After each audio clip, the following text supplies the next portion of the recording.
네, 제시전략센터 3부를 시작합니다. 코스피 지수가 1720선 초반까지 밀려 있습니다. 장중에는 상승 반전을 하기도 했었는데요. 오늘 수급으로 살펴보자면 외국인들이 팔고 있다는 점이 부담스럽습니다. 기관과 개인들은 저가 매수에 나서고 있지만 지수를 상승으로 되돌리기는 부담스러운 모습이고요. 오늘 대형 IT주가 일제히 내리고 있죠. 삼성전자가 약보합권에서 움직이고 있다는 점 역시 부담스럽습니다. 시황센터 연결해서 자세한 시황 소식 듣고 가겠습니다. 시황센터 연결합니다. 네, 시황센터입니다. 코스피 지수가 1720포인트 초반까지 밀리면서 낙폭을 키워가고 있습니다. 개인과 기관의 저가 매수에도 지수는 살아나지 못하고 있는 상황인데요. 12시 구간 코스피는 8포인트 하락한 1720포인트 기록하고 있습니다. 오늘 코스피는 1724포인트로 시초가를 형성했습니다. 장중 1720포인트가 무너지면서 낙폭을 키워가기도 했는데요. 하지만 오늘장 개인이 저가 매수에 나서면서 장중 1730포인트까지 올라오면서 상승 반전하기도 했습니다. 하지만 10시 30분 구간 이후로 프로그램 매도의 부담을 느끼면서 현재 시초가를 하회하는 움직임 보여주고 있습니다. 0.4% 약보합에 움직이고 있습니다. 이런 지수의 움직임 수급으로 다시 한번 확인해 보겠습니다. 경기 둔화 우려에다가 금요일장 관망 심리가 전해지면서 투자가 활발하게 이루어지지 않고 있는 상황입니다. 현재 개인과 기관의 저가 매수에도 불구하고 외국인과 프로그램 쪽에서 매도가 나오면서 낙폭을 키워가고 있는 상황인데요. 현재 개인은 850억 원 사고 있고 기관 역시 400억 원 매수하고 있습니다. 반면 외국인 600억 원 팔고 있고 프로그램 쪽에서도 차익 거래를 중심으로 순매도가 나오고 있습니다. 이어서 코스닥 흐름도 확인해 보겠습니다. 시초가를 지지하던 코스닥 낙폭을 더 키워가면서 460포인트 초반까지 내려가고 있습니다. 현재 3포인트 하락한 460포인트 기록하고 있습니다. 오늘 코스닥은 464포인트로 시초가를 형성한 이후에 개장한 지 9분 만에 빨간불이 들어오면서 465포인트까지 상승폭을 확대하기도 했습니다. 하지만 이후 낙폭이 더 커지면서 460포인트까지 내려가는 상황인데요. 현재 0.8% 약보합 움직임 보여주고 있습니다. 수급 상황도 확인해 보겠습니다. 코스피와 마찬가지로 외국인의 매도가 부담스럽게 작용하고 있습니다. 현재 외국인이 49억 원 매도하고 있고요. 개인과 기관이 쌍끌이 매수에 나서고 있지만 외국인의 물량을 소화해내지 못하고 있는 상황입니다. 이어서 외환 시장으로 가보겠습니다. 원달러 환율은 상승 흐름을 유지하고 있습니다. 강보합권에 움직이고 있는데요. 현재 5원 50전 상승한 1195원을 기록하고 있습니다. 오늘 환율은 7원 상승한 1197원으로 장을 출발했습니다. 세계 경제가 다시 침체될 수 있겠다라는 더블디 우려가 제기되면서 안전자산 소멸 심리가 강해지면서 원달러 환율 상승 압력을 받고 있는데요. 하지만 월말을 맞아서 수출업체가 달러 매도에 나서면서 1200원대 안착은 힘들 것이란 전망도 나오고 있습니다. 이어서 시가총액 상위 종목군 코스피 흐름도 확인해 보겠습니다. 대형주가 주춤하면서 시총 상위 종목군 역시 부진한 흐름을 보여주고 있습니다. 대장주인 삼성전자 외국인의 매도가 짙어지면서 0.7% 떨어지고 있습니다. 포스코 역시 파란불이 들어오면서 48만 4천 원을 기록하고 있고요. 반면 LG화학만 빨간불 켜면서 0.3% 강보합에 움직이고 있습니다.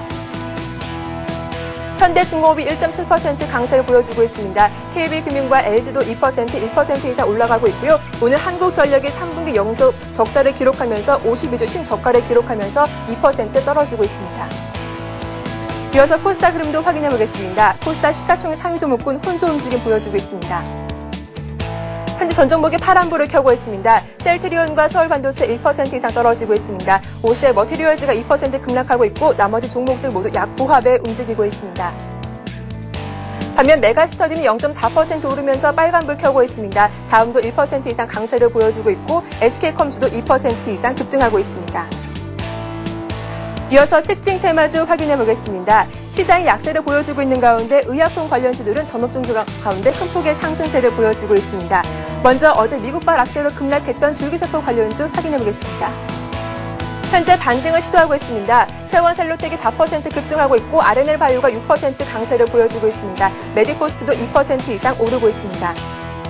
이어서 신종플루 관련주 확인해 보겠습니다. 뉴질랜드에서 신종플루가 확산되고 있다는 소식에 큰 폭으로 오르고 있는데요.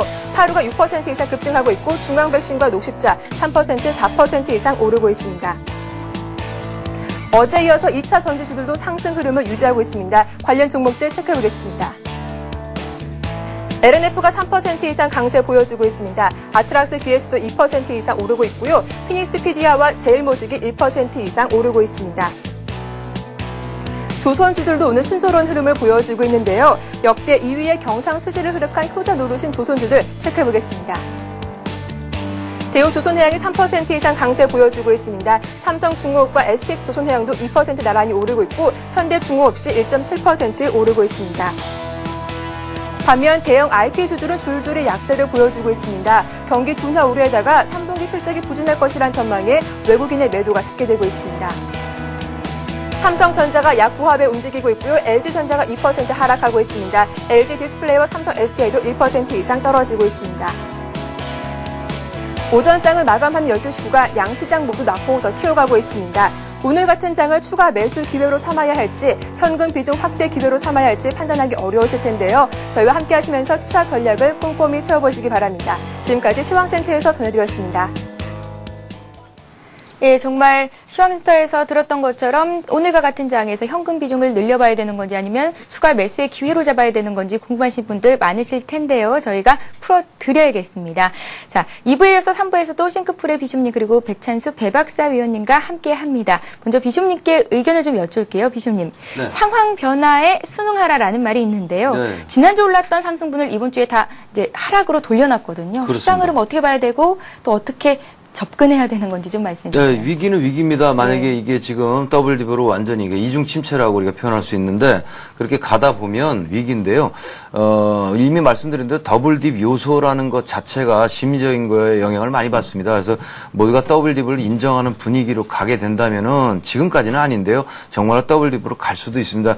그런 부분에 바로메타가 되는 게 미국의 증시 같은 경우가 되겠습니다. 그래서 미국 정부도 미국 증시를 사수하기 위한 어떤 부양책을 준비하고 있는 걸로 압니다. 현재까지는 우리가 다우지수가 많이 깨지면 WD로 간다라고 보는 게 맞는데요. 어저께 드디어 깨졌습니다. 종가 기준으로 깨졌기 때문에 이러면 WD 아니냐 이렇게 판단하기는 쉬운데 아직까지는 우리가 두려워하고 있는 건 많이 깨지면서 그렇다면 이제 더 볼 거 없지 않느냐라고 투자자들이 떠나는 흐름이 보여서 급락세를 나타낼 경우에 이제 만의 의미가 있는 건데 어제 같은 경우에는 아마 오늘 27일 벤 버냉키의 이제 연설이 아마 계획되어 있는 걸로 아는데요. 그 연설 입만 보고 있다는 표현이 맞는데 연설 상황에서 이미 말씀드린 경기 부양책이 하나가 되겠죠. 통화의 양적 완화 정책이 나오지 않겠느냐. 그리고 또 오바마 정부의 경기 부양책이 준비가 되고 있는데 그게 곧바로 이어지지 않겠느냐라고 그런 부분을 기다리면서 시장이 서서히 밑으로 다운하고 있는 걸 볼 수가 있습니다. 왜냐하면 어제는 실업수당 신청 건수가 실제로 생각보다 좋게 나왔고요. 48만 건으로 줄어들었고요. 좋은 재료가 있는데 그 부분에는 이제 반응을 별로 하지 않고요. 오히려 저 멀리 또 스페인 쪽에 법원에서 부가세를 돌려줘야 된다라는 판결이 있었나 봐요. 그런 거 판결 때문에 또 부담이 될 거다라는 우려가 나오면서 시장이 스멀스멀 내리고 있다는 것은 무언가 이벤트를 기다리고 있다라고 봐도 되겠습니다. 그러니까 아직은요 판단을 완전하게 하실 필요는 없고 유보를 하셔야 되고 얼마 전부터는 계속해서 시장에 대한 분할 매수나 또 현금 확보나 이런 식으로 서서히 경계를 하고 계시리라고 믿습니다. 그러니까 지금 시점에서 여러분들이 하지 마셔야 될 것은 이것이 어떻게 보면 기회 아니냐. 때리자. 이거는 하지 마시고요. 예. 조금만 더 지켜보시면서 반응을 보면 다음 주에는 결론이 날 예정입니다. 그러니까 다음 주부터는 방향성을 잡을 건데 전에 말씀드린 대로 여기서 WD 위기를 벗어난다 해도 시장이 그대로 우리나라로 치면 2,000까지 간다 이렇게 나오지 않습니다. 한 1,850 정도 가면 또 조정이 있고요. 미국도 11,000까지 가면 조정이 분명히 있을 거니까 그리고 나서 재상승으로 보시는 게 맞기 때문에 현재는 아직은 꺾이지 않았다라는 게 제 견해고요. 그러니까 오늘 같은 경우에는 분할 매수를 하는 거는 천천히 바닥을 잡으면서 며칠 상간으로 천천히 하시되 비중을 조절하시면서 하시고요. 단타 매매하시는 분들은 열심히 단타를 하시면 될 것 같습니다. 예, 자 급하게 매매할 필요는 없다라는 말씀 계속해서 해주고 계십니다.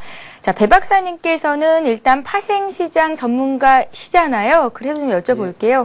선물 쪽에서 외국인들이 4거래일 연속 팔고 있고 때문에 선물 변동폭도 큽니다. 현물 시장 대응하기도 만만치 않은데요. 어떻게 대응해보면 좋을까요? 예, 드디어 이제 저도 붕괴되지 않을 것이라고 생각했던 다우 만선이 오늘 붕괴가 됐었습니다. 예. 그래서 이제 다시 한번 그 더블딥의 공포와 함께 유럽 쪽도 금융위기가 다시 찾아오는 거 아니냐 이렇게 지금 공포 심리가 많이 팽배해져 있는데요. 한마디로 그거는 아니라고 봐도 괜찮을 것 같습니다. 그 외국인들은 선물 매도를 최근 들어서 약간 늘리고 있습니다. 오늘 같은 경우도 3,000계약 정도 선물 매도를 치고 있기는 하지만은 콜 매수를 하면서 다시 한번 반등의 기회가 온다면은 선물은 언제든지 환매를 하면 되는 것이고요.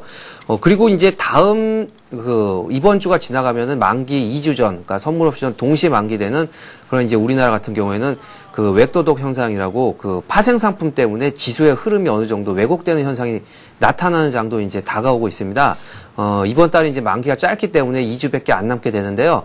외국인들 그 포지션을 보면은 상당히 그 극단적으로 하방도 아니고 상방도 아니고 어느 정도 그 위아래 정도를 제한적으로 보고 있는 그 양매도 형식을 이루고 있습니다. 그래서 상방으로는 약 1760 정도, 그리고 하방으로는 1700 정도, 이렇게 한 50포인트 정도 박스권으로 위아래로 흔드는 장으로 지금 최대한 수익이 나오게 만들어 놨기 때문에 지금 같이 오늘 같은 장도 그 미국은 굉장히 공포 심리적에 맞췄지만 지금 같은 경우 마이너스 6포인트로 크게 하락을 하지 않고 있습니다. 그리고 기관 같은 경우 그 약간 하방으로 많이 잡고 그리고 이제 장을 좀 만족해 보지만은 개인들이 안타깝게도 또 이번 달에도 극상방으로 잡아놨기 때문에 개인들의 피해가 아마도 상당히 많을 것으로 보여집니다. 이런 상황에서는 다시 그 만기, 그러니까 다음 둘째 주 목요일까지 지수가 반등을 하더라도 이제는 이제 1800까지 다이렉트로 가기엔 조금 어려워 보이고 만기 이후에 포지션이 모두 정리가 된 이후에 다시 한번 그 미국장도 다시 만선을 회복하고 상승 기로를 탈 경우는 그때 다시 1800을 도전을 할 것 같고요. 그래서 약 그 2주 동안은 약간은 보수적으로 제가 말씀드린 바와 같이 그 어느 정도는 이 추세를 크게 보지 마시고 단기적으로 대응하는 그런 전략으로 2주 정도는 나가는 게 좋아 보입니다. 예, 자 이렇게 해서 시장 흐름 앞으로 어떻게 대응을 해 나가야 하는 건지 두 분의 의견을 들어봤습니다. 자, 이어서 종목대 상담 시간을 이어갑니다.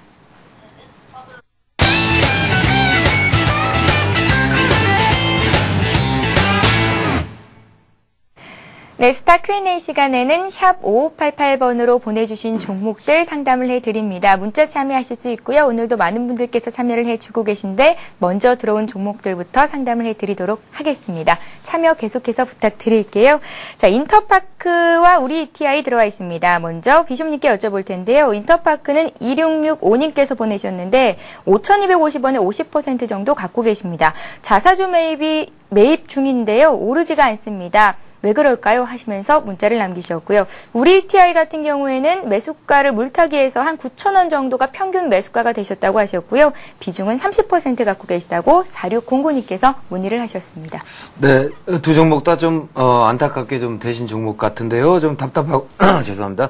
답답하고 좀 그렇습니다. 근데 우리 인터파크 같은 경우는 왜 오르지 못할까요? 하시는데요. 지금 좀 얘기를 좀 드리면은 실적 굉장히 좋지 않습니다. 그리고 좀 지주사 패턴이기 때문에 자회사들 실적이 안 좋다는 것은 좋지 않고요. 또 향후의 사업 자체도 전자책 사업 쪽으로 나간다는 이제 인터파크 NT에서 이렇게 한다는 거 이외에는 별다른 재료가 없습니다.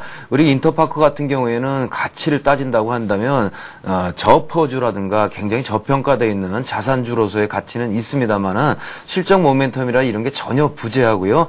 앞으로 나올 수 있는 얘기라는 건 전자책이라든가 또 태블릿 PC라든가 이런 부분에 어떤 콘텐츠 같은 게 잘 나간다거나 그런 게 나오기 전까지는 뚜렷한 상승 모멘텀이 없기 때문에 정리를 해드리면 차트를 보면서 동사의 패턴은 굉장히 가치가 있기 때문에 많이 빠지거나 하지는 않고요. 어느 정도 빠지면 복구는 하는 그 가격대가 5,000원 전후가 될 겁니다.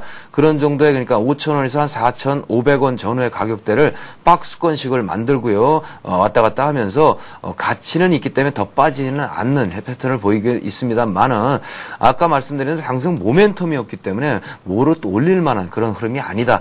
따라서 중장기적으로 지금 매수 가격이 5,250원으로 그냥 중장기적으로 파묻고 나가신다면 시장 자체가 좋아지고 분위기가 좋아지면 매수 가격 살짝 넘어서 5,500원까지는 무난히 올라갈 수 있다. 이렇게 볼 수가 있는 종목이고요. 더 반면에 밑으로 빠질 확률도 별로 없기 때문에 그런 면에서는 좋으나 올라가기를 학수고대하면서 기다리다 보면 지쳐서 아주 그냥 나가 떨어지시는 상태가 되니까 지금 이미 이제 이런 다 저질러졌으니까요. 현재 패턴에서는 혹시 장중에 올라와서 본전 부근에 오거나 5,000원 부근에 올라오게 되면 끊고요. 다른 종목으로 갈아타셔야 되고요. 아니고 나의 패턴에 맞아 그냥 둘래 그러면 그냥 두고 가셔도요. 오래 두고 보면 뭐 본전 이상은 나올 수 있는 종목이 인터파크다. 이렇게 결정할 수 있겠습니다. 자, 두 번째는 우리 ETI입니다. 이것도 저 LED 업황의 어떤 부진 이런 부분 때문에 계속 지속 흘러내리는 거를 아마 지속 추가 베팅을 하신 것 같아요. 그래서 계속 흘러내리는 양상을 계속 받으셔가지고 매수 가격은 9,000원이신데요. 추가 매수를 했다고 하시면서 현재 가격은 6,500원이니까 벌써 손실폭이 꽤 되지요. 그리고 좀 안타깝다는 것은 하락이 마감이 됐지 않았다는 얘기를 이제 좀 드리고 싶어서 그렇습니다. 예. 현재 박스권의 하단을 지키고는 있습니다만은 상당히 불안정하고 7,000원을 깨지 않아야 되는데 깼기 때문에 또 다른 모멘텀을 기다려 봐도 나오지는 않는 양상에서 여기다 뒤통수를 또 치는 게 종합지수 상황이 뭐 투매 양상으로 넘어가 버리니까 지금 뭐 이미 깨진 상태에서 버티는 게 용타 이거죠, 현재는. 그러니까 이렇게 돼 있기 때문에 조금 안 좋다는 겁니다. 근데 역시 우리 ETI도 회사는 좋기 때문에요. 현재는 이렇게 된 바에야 뭐 손절이나 이런 거 할 필요가 없고요.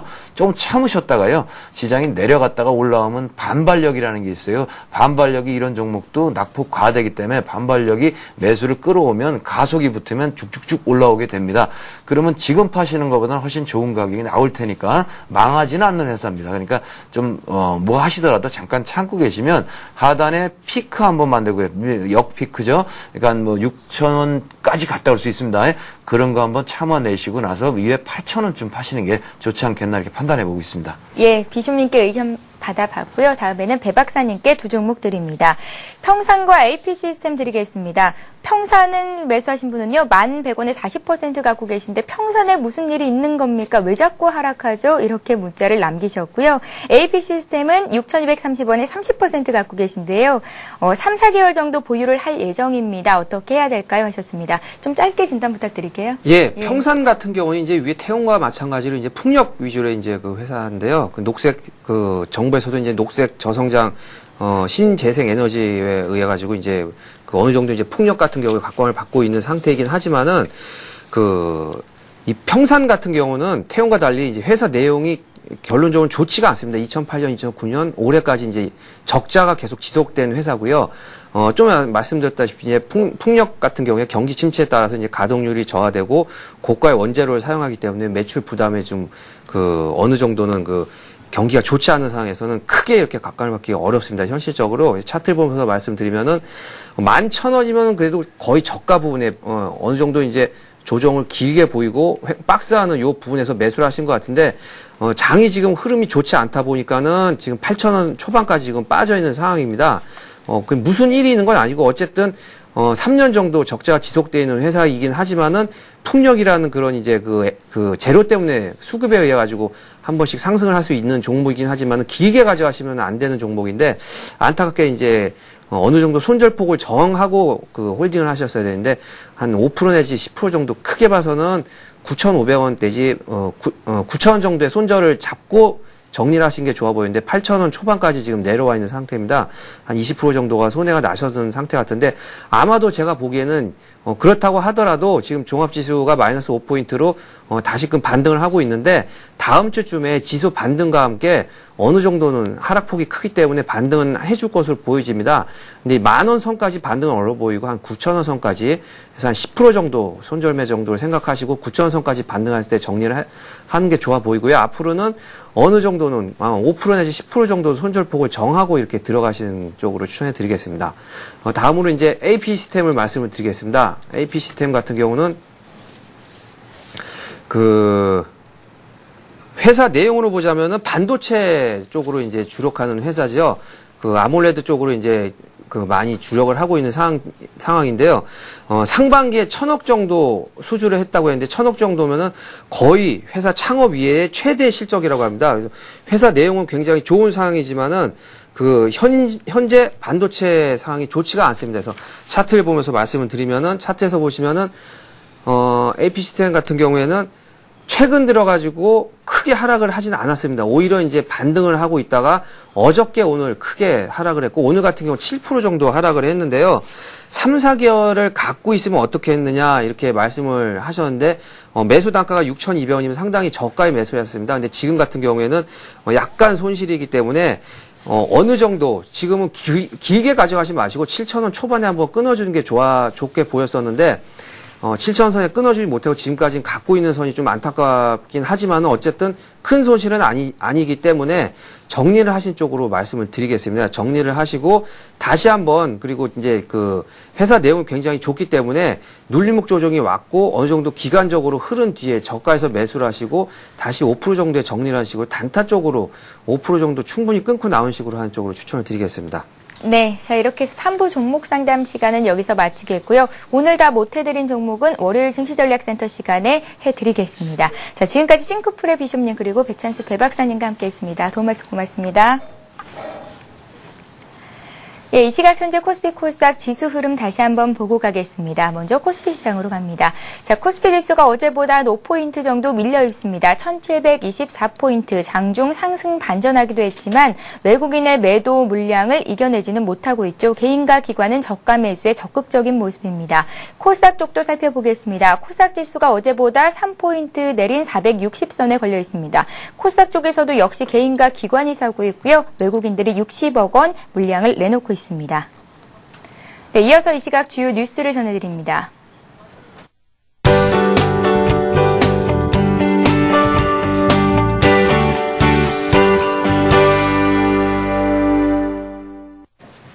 이 시각 주요 뉴스입니다.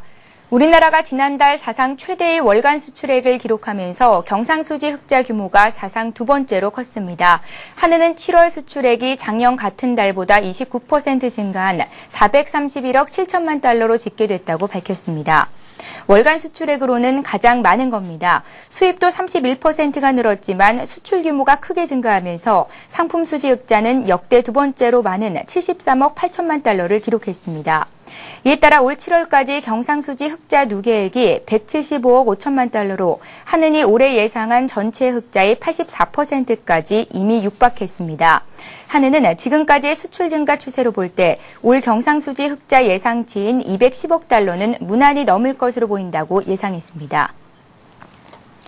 내년부터는 부모와 형제자매가 낸 기부금도 소득공제를 받을 수 있습니다. 기획재정부는 내년 1월 1일부터 직계존속과 형제자매의 이름으로 지출한 기부금도 특별공제 대상에 포함하는 소득세법 개정안을 입법 예고했습니다. 이번 기부금 소득공제 확대 조치는 2012년 초 연말정산 환급 때부터 적용됩니다. 이번 세제 개편에서 개인이 낸 지정기부금의 소득공제 한도도 소득금액의 20%에서 30%로 늘리기로 해 연말정산에서 기부금 세제 혜택은 늘어날 것으로 보입니다. 다만 종교단체 기부금의 소득공제 한도는 현행대로 소득금액의 10%로 유지됩니다. 오는 10월부터 보험사의 약관대출 금리가 1.5에서 2%포인트 내립니다. 금융감독원은 보험업계와 작업반을 구성해 약관대출 금리 개선 방안을 마련했으며 복잡한 금리 체계를 단순화하고 금리를 내리는 것이 주요 내용인 것으로 알려졌습니다. 약관대출은 보험가입자가 자신이 낸 보험료를 담보로 대출을 받는 것을 말합니다. 현재 약관대출 금리 부과 방식은 세 가지가 있지만 앞으로는 가상금리 방식 하나로 단일화됩니다. 이렇게 되면 약관대출 금리가 지금보다 1.5에서 2%포인트 낮아진다고 금감원은 설명했습니다. 금감원은 또 10월부터 일부 보험사가 연 20%가 넘는 금리를 물리기도 하는 약관대출 연체 금리를 폐지하기로 했습니다. 15세에서 29세 사이의 청년층 고용지표가 최근 14년 동안 계속 악화된 것으로 나타났습니다. 고용노동부는 통계청의 경제활동 인구조사를 분석한 결과 청년 취업자가 2000년을 제외하면 1990년대 중반 이후 감소 추세인 것으로 파악됐다고 밝혔습니다. 장기적인 청년층 고용 악화는 고조리아의 25세 미만 남성에게 특히 두드러졌습니다. 다만 같은 연령대의 여성 고용률은 1999년 37.5%에서 지난해 41.8%로 상승했습니다. 고용부는 청년층이 선호하는 양질의 일자리 감소, 고학력화 진전 등에 따른 노동 수요와 공급의 불일치로 청년 실업이 심화된 것으로 분석하고 있습니다. 자, 많은 분들께서 최근과 같은 장세에서 어떤 종목을 사서 얼마나 수익을 거둘 수 있을지 고민을 하고 계실 텐데요. 투자의 규제 워런 버핏은 평소 정직하고 유능한 사람들이 경영하는 기업의 주식 관심을 갖고 있다가 자신이 생각하던 가치보다 조금 낮은 가격에 사면 된다라는 말을 했습니다. 새로운 종목을 발굴하는 것도 좋겠지만 평소에 관심 갖고 계신 종목들 잘 메모해 두셨다가 좋은 가격대에서 사보시는 것 또한 좋은 투자 전략이 될 수 있겠죠. 자, 오늘장 투자 전략도 마무리 잘 하시고요. 저희는 월요일에 다시 뵙겠습니다. 시청해주신 여러분 고맙습니다.